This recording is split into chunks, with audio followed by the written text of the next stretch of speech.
Good early evening, folks. Chris here, aka Kermie, and welcome to Reading with Kermie with me out in the woods today.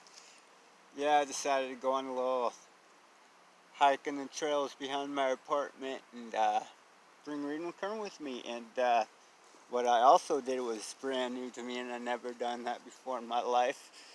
And it was pretty fun. Kind of awkward at first, but I got into it.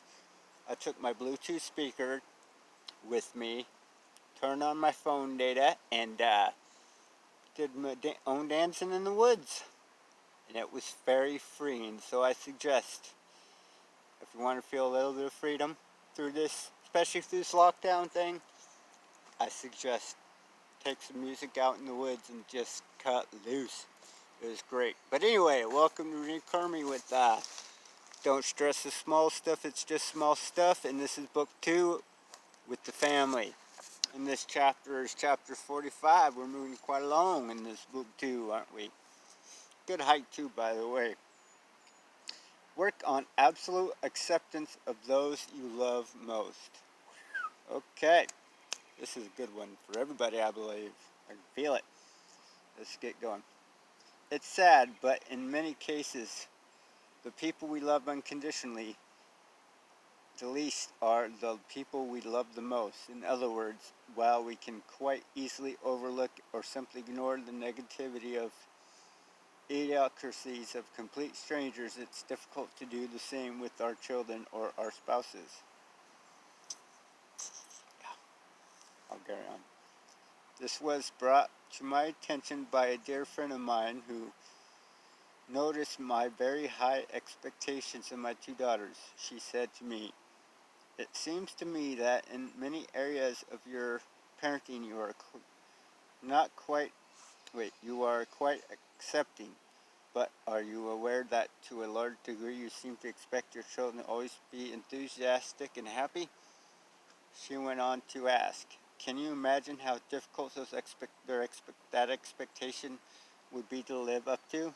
It was like a whack on the side of the head. Boom! True. Alright.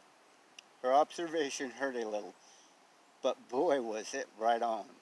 It has turned out to be an important insight that has helped me a great deal. My friend was absolutely right. For the most part, I'm perfectly okay with the fact that most people aren't always happy. I believe I do an excellent job at accepting people exactly as they are. However, I had developed the habit of acting very disappointed in my own children virtually any time they express any emotion other than happiness. That can hurt in the long run for sure. But anyway, carry on.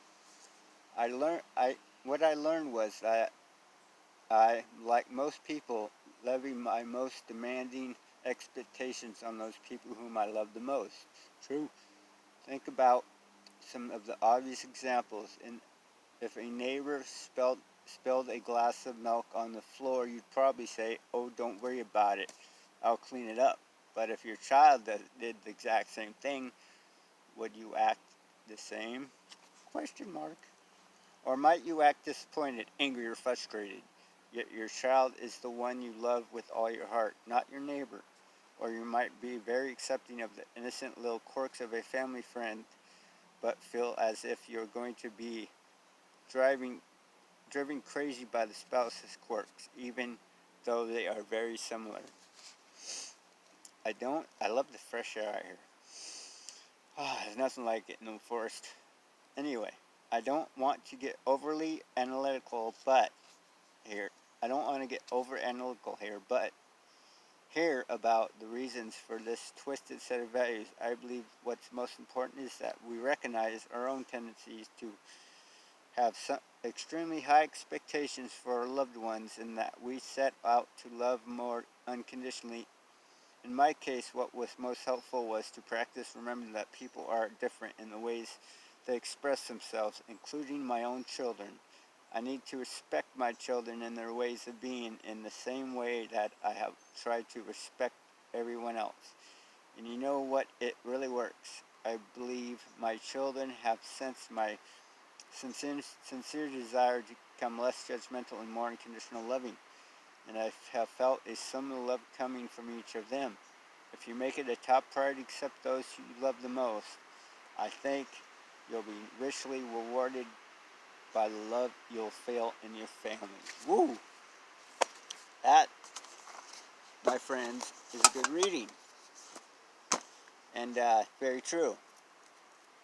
Very, very true. It is very hard to sometimes accept some family members' little quirks, as the book claims them to be. Yeah, close family members. I've lived with my sister probably for the umpteenth time since we've been adult, and yeah, she can say the same thing for me. There are tough quirks sometimes to deal with, but you know what? That's them, and we deal with it, and we learned how to accept it and grow with it. You know, my ex-girlfriend, yeah, somehow I started just noticing those small pet peeves and quirks, and they just grew and grew and grew. So the way that was a very powerful learning experience for me, because I learned that what we focus on definitely grows, and that relationship got sabotaged because I focused on a bunch of the negative. And if I did differently, things might have been differently. But you know what? I accept the way it is today. I accept where I'm at. I've learned from all those experiences, and accepted where I'm, like I said, accepted where I'm at with all that. So accepting our loved ones unconditionally just the way they are. We do the best we can with what we got every day, and I'm learning still. You know, every day is a learning process, and we're going to continue that learning process the rest of our lives, and that's okay. That's why we're here, I believe, is to learn and to pick up new things and to love each other best we can. So with that, I'm going to continue my journey. I probably got about 15-20 minutes before I'm back to the apartment. If I continue on foot, got my camera with me, taking a few pictures. So it's been a pretty decent afternoon. So anyway, if you get bored, have a Bluetooth speaker, have some woods nearby. That's my suggestion. Go boog it. It was fun. Anyway, I love you guys and hope you guys have a wonderful day. Peace.